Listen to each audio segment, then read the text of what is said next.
¿Cómo estás? Welcome to the Keeping It Real podcast with Sulma, the swearing therapist. Hi, I'm Sulma Williams, a licensed clinical social worker who likes to keep it real and swears a lot. Today, I'd like to address the topic of, do you want to be right or do you want to be happy? Because sometimes you cannot be both. And this is a very simple but controversial topic because when someone does you wrong, right? Like, so let's say that I was hurt emotionally or physically, whatever, by somebody. And I want that person to acknowledge how bad I was hurt by their actions. And it's like, no, until you recognize that what you did it was wrong, like I cannot be happy. And I think that a lot of times, we have no control over that. So when we are choosing to be happy, so we want the other person to recognize and apologize, and then we are going to be happy. But a lot of times that doesn't happen. So where does that leave you? So this topic about, like, do like when we are so angry about someone else's actions we have no control over, or that person not apologizing, which again we have no control over. When I choose to be happy rather than to be right, I'm choosing myself. And I have 100% control over that.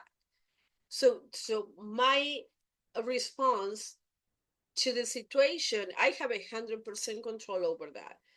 But if my happiness depends on the other person apologizing or recognizing that what they did was wrong or it hurt me so much, I'm kind of doomed. So, like, that person is a fucking asshole. Okay, what does that have to do with you? That person, and I address this in another episode, but I think that is worth reminding everybody that that person is a fucking equally opportunity offender. Like, why do you feel so special? That, oh no, until you apologize, I'm not gonna be happy. The only one who is wasting their time is you, because that motherfucker is continuing with his or her life, and you are the one who is here, like, thinking and thinking and thinking about, like, what they did was wrong. Another thing I like to address about this is that by choosing to be happy, it's not that we are condoning the behavior. I'm not saying, like, oh no, if you choose to be happy that means that you accept what the other person did. That's not what I'm saying at all. What I'm saying is, what that person did is really fucked up. But what you choose to do about that situation is completely up to you. So you can choose to be right and have a fucking heart attack or a stroke because, like, you are working yourself up so much that what do you win by getting yourself sick because you are right? But I'm right. What they did was wrong, and I'm right. And yeah, okay, you are right. And you end up in the hospital. How are you winning?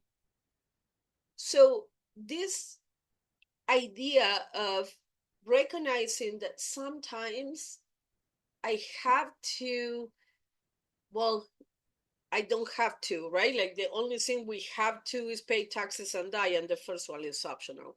But I can choose to pick happiness because I can be blue in the face explaining to you, like, why that is wrong, and why what you did hurt me and whatever. And if you don't want to fucking listen and get it, you're not going to, because I have zero control over you.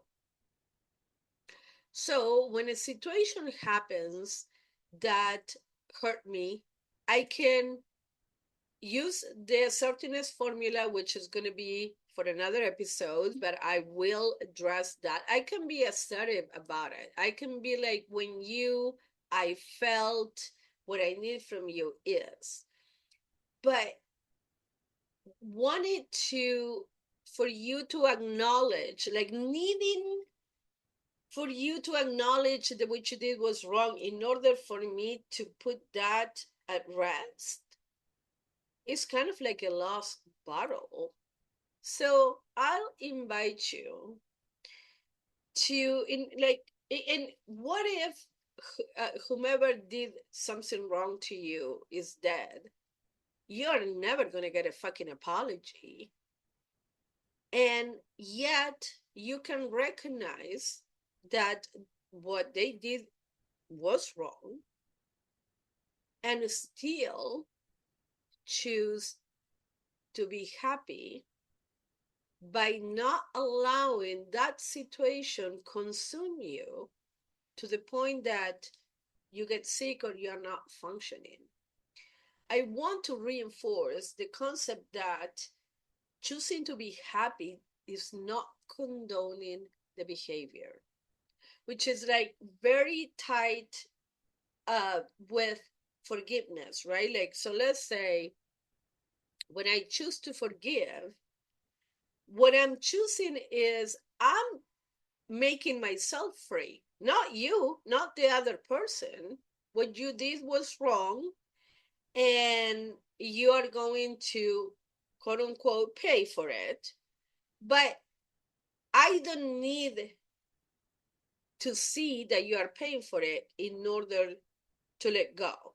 When I forgive you, I let go of the chains that are keeping me tied to the situation. So forgiveness is never for the other person. Forgiveness is always for me. I'm making myself free, because otherwise you're fucking rent free in my head, because I'm still thinking about the situation. I'm still thinking about what you did or what you said or whatever. So the thing is, when you choose to be happy, you are making yourself free. You you are making a conscious choice that you recognize that this situation is fucked up, but you are liberating yourself from the situation, making yourself free so you can continue on with life, and and at the same time you can acknowledge this with the other person. But what I'm saying is that you don't need the other person to apologize for you to be free, like for you to be happy. If they do apologize, that is great, and it's a great step forward, but that's not what you need. What you need is to choose yourself and to allow yourself to be happy by not engaging, not continuing to engage in that situation that is consuming your energy. This is clearly a lot easier said than done, but once we get into that mindset, it's going to become a lot easier to do. So let's say that your ex is not paying child support or is not being present in your child's life, and you're like, you are a fucking bad father or a bad mother, and you are missing out and the child needs you, and whatever it might be. You are right in all those statements, because that motherfucker is not doing what he or she's supposed to be doing. I'm not saying that you are wrong. You are absolutely right.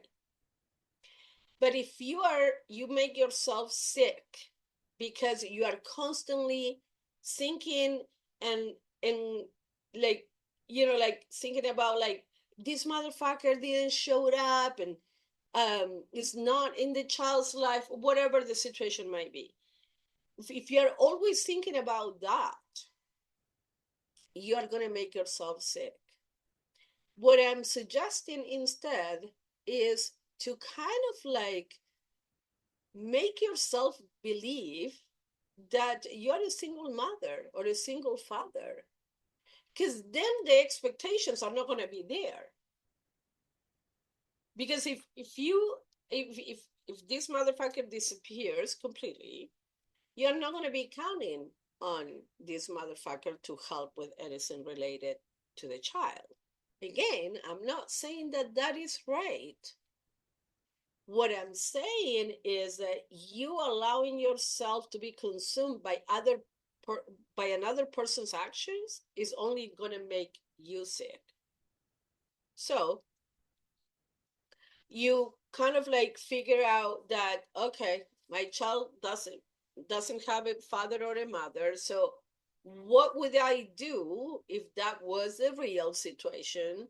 I will get a babysitter, I will ask my friend to help me with a kid, whatever, grandparents, whatever it might be. And you take those actions. Again, that's not what you should be doing, but you take those actions because you have no expectations. And then you don't count on that person anymore. You can still take that motherfucker to court and get the justice system to provide for the child and all those things.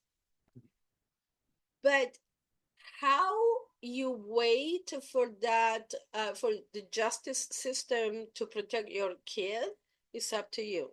You can wait for that and get an attorney and all those things. You can do all those things and wait for the result in a more calm state, or you can do it kicking and screaming and cussing this motherfucker who, again, you have no control over. So, welcome to the real world, right? Like, well, he should pick up the kid, she should pay, but what? Yeah, yes, you are absolutely right about that. But if you are not sleeping at night because of that, how are you winning? That motherfucker is winning. So, you take a deep breath, you realize what you have control over, which is your response to the situation, but you have no control over the other person's actions, and you act accordingly. That's how you choose to be happy over being right. And a lot of time what happens when we take this approach, which again is simple enough but not easy, but when we take this approach, the fucking situation changes. So the other person might come and apologize, where like you're at this point, you're gonna wipe your ass with the apology. But yay, thank you. I do appreciate that. Or they change their actions or whatever it might be. But you gave yourself the peace that you are looking for by the other person apologizing or changing their actions. So it all comes down to what or whom do you have control over? Yourself. You are the only person that you can control. So by taking control of your response and choosing to be happy regardless of the circumstance, you are doing yourself a favor, because again, you have no control over that motherfucker. I hope you find this helpful. Please subscribe to the podcast. Follow me on Instagram at the Swearing Therapist. And as always, I am open to questions and suggestions. So please reach out and let me know what you think. Thank you. I truly, truly hope you found this helpful and that you will choose to be happy for your own well being. Bye.